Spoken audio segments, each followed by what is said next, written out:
All right, thanks for joining us today. This is Jason Merrell with Wolfpack Motorsports. You can check out our website at utvwolfpack.com and our parts line at wolfpackparts.com. Today, we're going to show you how to change out the radius rods on an XP1000. Here are the stock radius rods on an 2014 XP1000. And today, we're going to show you how to install the Wolfpack aluminum radius rods. They have chrome alloy rod ends with stainless steel spacers, and they are significantly stronger than the factory radius rods. All right, so today we got a 15mm wrench we're gonna be using, and we have a Makita Impact cordless lithium ion. These things are great. If you don't have one, get one. You can use them for racing. You can use them for Glamis, just for changing out your wheels and tires, from trail riding tires to your dune tires. So these things are awesome. You can check it out at makita.com. So to change out the radius rods, a couple of the other tools that we need are 19mm socket for the wheels, and then a 15mm for the rear bolts on the aluminum radius rod links. So one of the other tools that we use is Loctite. This is the red. You don't need to do the high strength. You can do the blue or you can do the red. It's all up preference. We use the red on our race cars, so we're just kind of accustomed to using red on everything. That way nothing comes apart. Most of our radius rod sets come assembled, but if you for some reason need to assemble them, not just install them, we have 5/8 chromoly rod ends and then a lock nut.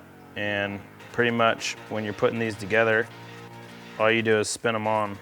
And then these go on the end of the radius rods. Our radius rods have a right and left hand thread. And the reason for that is so that you can adjust them on the car and you don't have to take them off. Pretty much what you want to do is just, thread them on just like that. And then this lock nut, you just screw all the way down.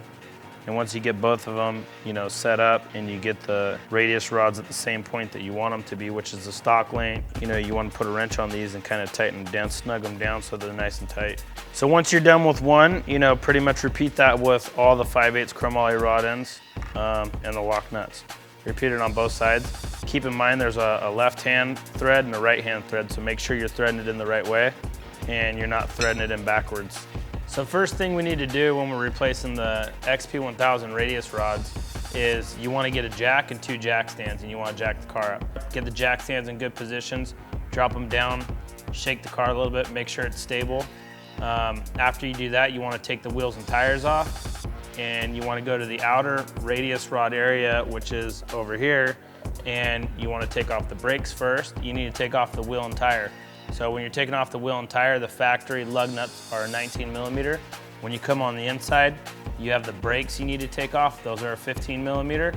And then once you get to the outer tie rod, that's a 15mm as well. Take off the bolts for the radius rod.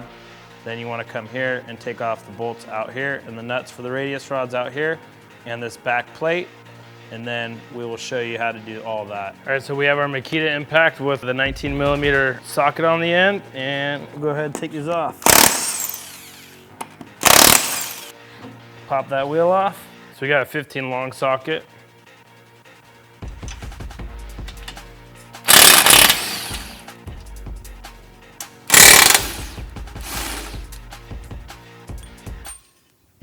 Basically, what you want to do is give it a little lift up, take the tension off. Those radius rods will pretty much just come out.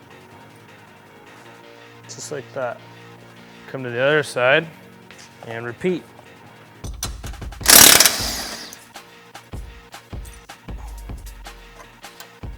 Then you want to go ahead and take off the lower one. Same thing. Lift up a little bit, take the pressure off to get that bolt out. Make sure you get that washer too. There's a washer in there. Same thing with this top one. And then what you want to do is just pop this radius rod out, just like that. All right, so once you get to the rear plate, you got the outers that are out and done. You want to make sure that you take an open-ended wrench or the other end, and you want to get it inside here. And just once you get that one out, you just want to work your way around the car. Get your tools in the best you can. Make sure you hold on to that nut because you definitely don't want to drop it back there. Now when you get down to the bottom ones, these are the ones that are a little bit trickier. You gotta find the areas to actually get your wrench in there. Then you wanna repeat the process over here, and basically everything will come apart. All right, so now we have the back of the car apart with the radius rods off, and you know, here's a little idea of the two different kinds of radius rods. These are the aluminum radius rods that we're replacing the factory ones with. And here's the factory ones. You can tell that they're significantly thicker and stronger. One other thing you might notice is that we use a rod end on these with a stainless steel spacer, and these are the factory, rod ends that they have.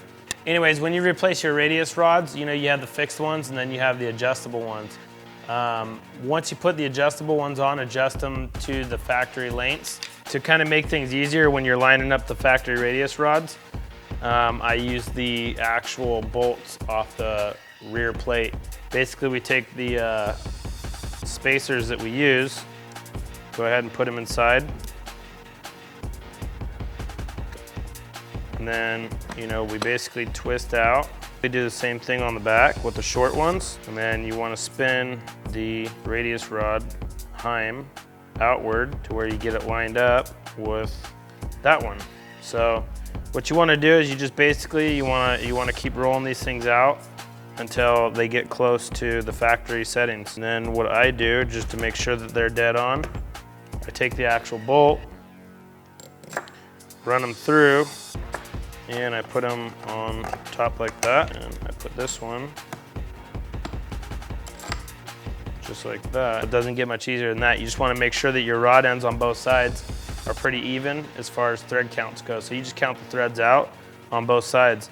If they're pretty even, and then they're even with the factory radius rods, then you're good to go. Just pop these out, and then, we move to the car, and we go ahead and install these in the car.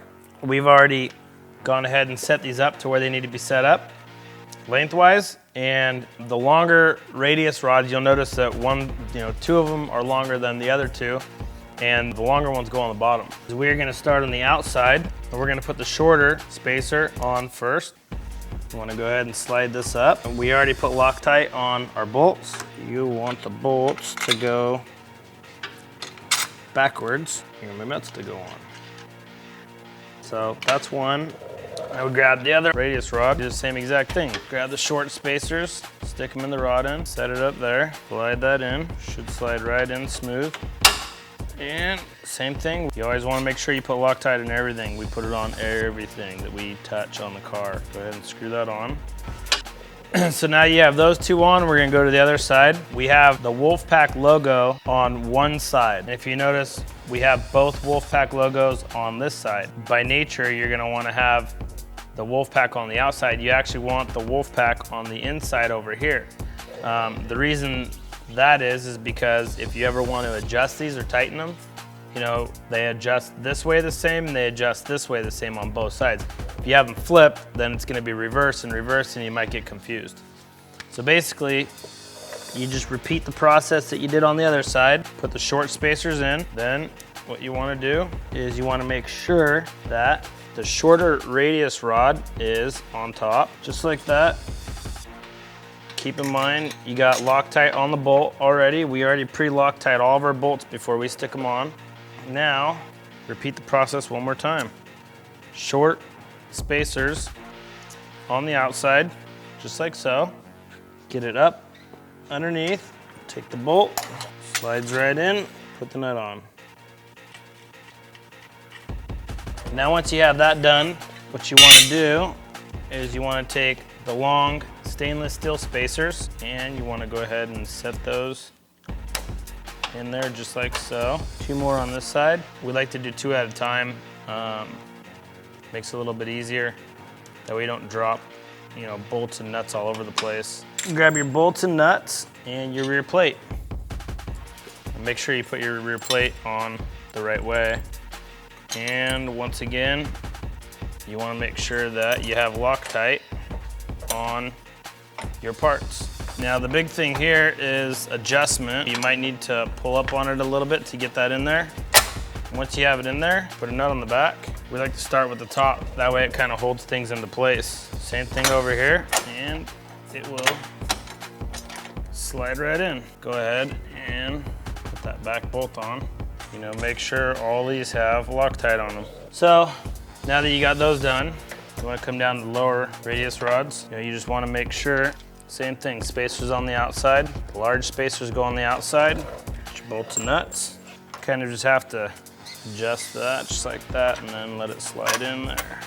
Pretty basic, pretty simple to get the stuff on. Once you got that one, head over to the other side. You got your rear spacers. Put the thicker ones on the outside, just like that. And you want to get them up in there. And your bolt that already has Loctite on it. Boom, done. Now, the tricky part, which is getting the bolts on the nuts in the lower area. Trick that I use is you can use a magnet or you can use a wrench. Just make sure you don't strip the piece on. I'm gonna make sure you do it ever so slow. Get it over the bolt and give it a little turn.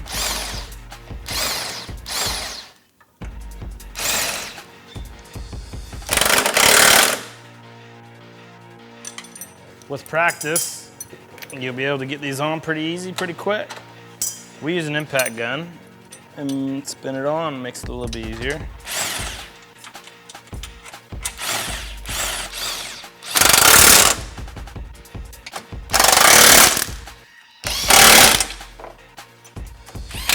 Now what we're gonna go do is we are gonna go back through everything and make sure that everything is nice and tight.